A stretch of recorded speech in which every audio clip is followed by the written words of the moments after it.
oh voin ni som pahni onga sunnia hey kan school gapen primary school 1 chingchi pa thangnang kai na sak khop maya hey rangwa school abet na samaya toro tuk ki hau song ki thangnang ba ka ten rangwa mi liang wala ten ki son dum phai tuar mai en dễ lăng ki tiền đang ở hiện tiền ăn để thấy tuar mấy này ki thằng năng hi thằng dar chỉ khát ăn nhé ăn tê đấy lấy cái tê đâu tê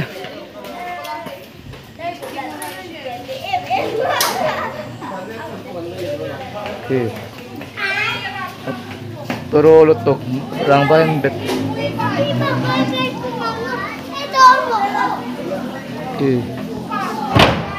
ki hau zong thiên thì rất xuân khu lại con thiên cung à con ăn trộn chút bao cái dục ăn dục ăn nhẹ lắm càng đây thì lên với cũng cần tiết ra bỏ tí không mê tiếng hiện ăn khi ăn bệt khát rất cái gì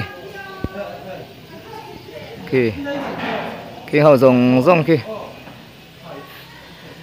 em tiền lâu cho nên lằng xả lúc tục lâu mà xem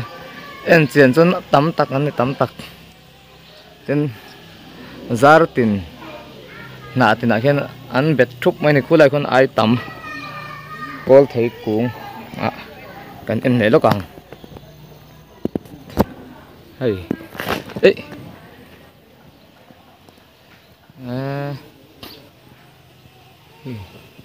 toro lutuk thằng năng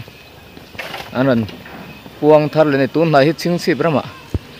khó chung à hen anh cay ạ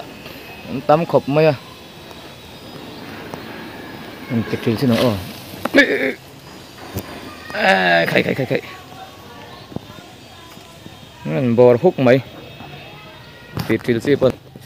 cần nói cái này có thấy cũng anh này hay có thấy cũng ấy ăn khát rất có thấy cũng ấy khát nó rất tro tắc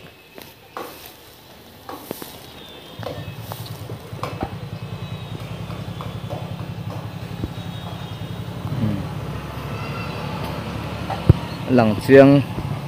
ó khai an ba han tắm về adu tan chun khon an ấy nó sắp khop mày à khop pi đâu mà phải chun an chắn nó sắp viêu nữa mày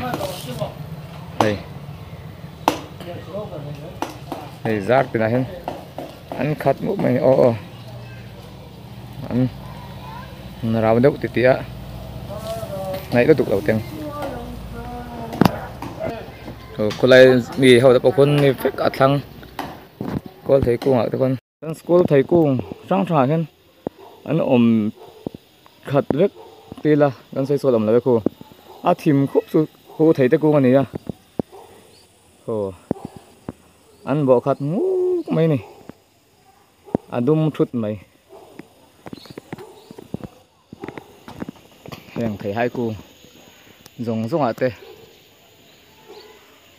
mềm cung ở tây hiền ăn ốm khát rất mấy này tắm tắc này tắm tắc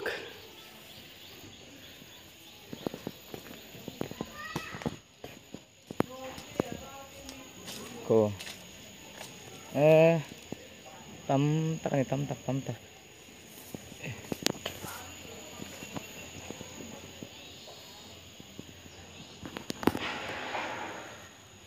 đủ tan xuânคนเพราะอัฐเขาปัง